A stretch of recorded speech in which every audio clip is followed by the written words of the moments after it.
Hi! This is Shai! And samahan niyo ako gumawa ng ating wooden dollhouse.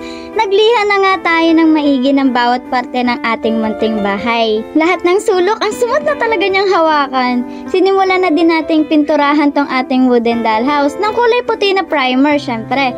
Diba? Ang cute! Sarap sa eyes habang ginagawa talaga natin to. Nakakalibang pa tapos nakaka-relax. Kasi the color white has been a symbol of purity, innocence, and new beginning. Pag sa totoong buhay nga rin, diba, mas pinipili ng karamihan na puti yung mga nasa bahay nila para malinis tsaka maliwalas tignan. Ang laki na talaga ng development ng bahay natin, lalo na ng nakulayan. Kung may suggestion po kayo, please don't hesitate to give your ideas sa ating comment section. Pa-follow, like, and share na din. Thank you!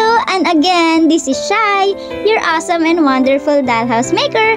See you on my next progress. Bye-bye!